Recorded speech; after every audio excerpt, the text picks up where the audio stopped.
전 세계 투자자들의 시선이 미국 대선으로 쏠리고 있습니다. 11월에 결과가 나오기 전까지는 불안정한 상태가 계속될 것으로 보이는데요. 자세한 내용은 취재 기자와 함께 하나하나 좀 짚어보겠습니다. 고진경 기자 나와 있습니다. 어서 오세요. 안녕하세요. 네. 자, 미국 대선과 관련해서 얼마 전에 가장 큰 이벤트가 열렸죠. 바로 대선 후보들의 TV 토론회가 이번에 처음으로 열렸는데 많은 분들이 아마 관심 있게 지켜보셨을 것 같습니다. 자, 우선 토론 결과와 지지율 상황부터 좀 살펴보도록 하죠. 자, 이번에 열린 토론회에서는 해리스 부통령이 승기를 잡았다라는 평가가 아무래도 좀 많이 나오고 있죠. 네, 맞습니다. 이 토론 이후 미 CNN 방송이 실시한 여론조사에 따르면 유권자의 63%는 민주당 대선 후보인 해리스 부통령이 토론을 더 잘했다고 답을 했습니다. 이 공화당 대선 후보인 트럼프 전 대통령이 더 잘했다는 응답은 37%에 그쳤습니다. 외신들도 대체로 해리스 부통령이 판정승을 거뒀다 이런 분석을 내놨는데요. 이 CNN과 워싱턴 포스트 등은 트럼프 전 대통령에 대한 해리스 부통령의 도발 작전이 성공했다고 평가했습니다. TV 토론 후 해리스 부통령에게 기울어져 있던 지지율 격차도 더 벌어졌습니다. 로이터 통신이 실시한 여론조사 결과 해리스 부통령의 지지율은 47%로 트럼프 전 대통령보다 5%포인트가 앞섰습니다. 미 대선 승패에 결정적인 역할을 하는 선거자금 모금에서도 해리스 부통령이 더 유리해졌습니다. 해리스 캠프는 토론 이후 24시간 동안 4,700만 달러, 우리 돈으로 약 629억 원의 자금을 모금했다고 밝혔는데요. 이 트럼프 캠프는 토론 이후 선거자금 모금 규모를 공개하지 않았습니다. 네, 많은 분들이 TV 토론회를 직접 보셔서 아시겠지만 이번에 TV 토론에서 트럼프 전 대통령이 좀 고전을 하면서 확실히 지금 분위기가 해리스 부통령 쪽으로 기울어지는 그런 모습을 좀 보이고 있습니다. 우리 투자자들 입장에서는 아무래도 지금 대선 관련주 흐름이 최대 관심사가 될 것 같은데요. 먼저 그 트럼프 전 대통령의 관련주는 상황이 아무래도 별로 좋지 않겠죠? 네, 별로 좋지 않습니다. 이 트럼프 전 대통령이 대주주인 트럼프 미디어의 주가는 토론 후 이틀 동안 14%가 급락을 했습니다. 이 트럼프 미디어는 트럼프 전 대통령이 만든 SNS, 트루스 소셜의 모 회사로 트럼프 전 대통령의 당선 가능성에 따라서 주가가 엇갈리고 있습니다. 이 토론 전에는 기대감에 힘입어서 10% 가까이 오르다가 분위기가 완전히 바뀐 건데요. 66달러를 찍었던 지난 3월의 고점과 비교하면 4분의 1 수준까지 떨어진 상태입니다.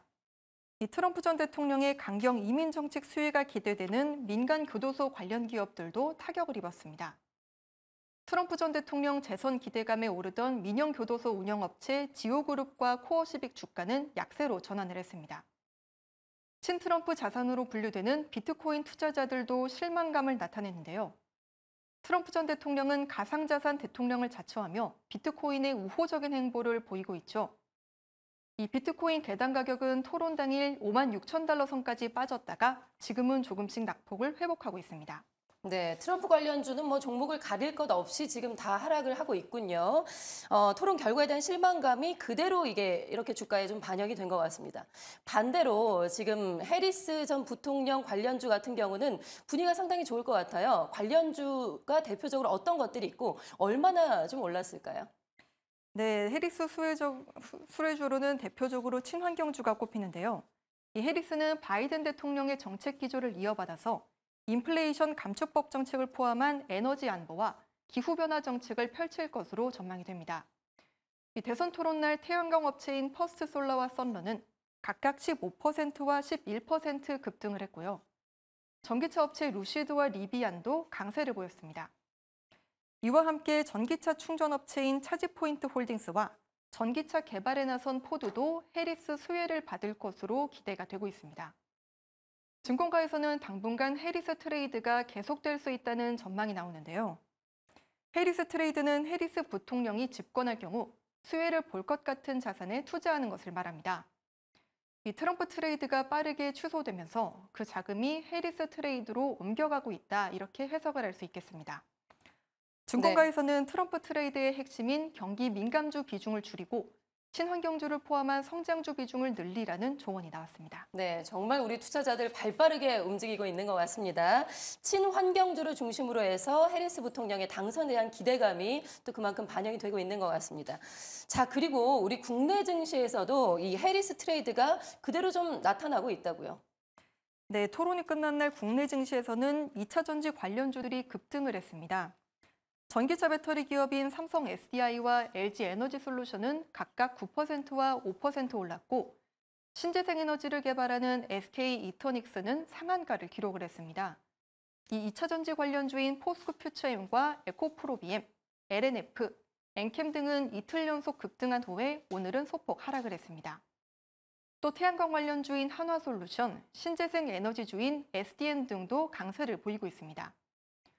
국내 증시에서 트럼프 트레이드 취소로 인해 주가가 하락한 종목은 찾아보기가 어려웠는데요. 양 후보 모두 토론에서 증시와 관련해서는 구체적인 발언을 하지 않은 만큼 국내 증시에 끼치는 영향은 제한적일 것으로 보입니다. 네, 이제 미국 대선까지 2달도 채 남지가 않았습니다. 한 50일 정도가 남았는데 대선 결과까지 예측하기는 지금 상당히 쉽지가 않을 것 같아요. 그렇다면 그때까지 우리 국내외 증시가 어떻게 움직이게 될지 전문가들의 혹시 의견은 나온 게 있을까요? 네, 수혜주별 등락은 있어도 이미 대선이 전체 시장에 주는 영향은 미미할 거라는 게 전문가들의 공통된 평가입니다. 이 과거 대선 준비 기간에도 지지율과 지수와의 연관성은 낮았던 만큼 대선 결과가 발표되기 전까지는 증시에 큰 영향이 없을 거라는 전망인데요. 관련 전문가 의견 함께 들어보시겠습니다. 과거를 본다 하더라도 이런 정치적 이벤트, 이슈가 시장의 추세나 또는 업종의 추세를 결정짓지는 않았거든요. 따라서 이런 지지율 등락에 따른 흐름이 나타나게 된다면 단기 트레이딩 기회로 활용하시면 좋겠다라는 말씀을 드리고 있습니다. 대선 이후에는 불확실성이 해소되면서 증시가 상승할 거란 전망이 나왔습니다. 이 글로벌 투자은행 도이치방크는 미 증시가 연말까지 큰 폭의 상승세를 기록할 것이라고 밝혔습니다. 또 골드만삭스도 당분간 증시 변동성이 확대될 수는 있겠지만 연말 증시 강세장을 꺾지는 못할 것이라고 내다봤습니다. 네, 미국 대선과 관련한 증시는 단기 트레이딩의 기회로 활용해주면 좋겠다라는 전문가들의 조언을 좀 기억하시길 바라겠습니다. 지금까지 우리 미국 대선과 증시 영향에 대해서 함께 알아봤습니다. 고진경 기자와 함께했습니다. 고맙습니다. 감사합니다.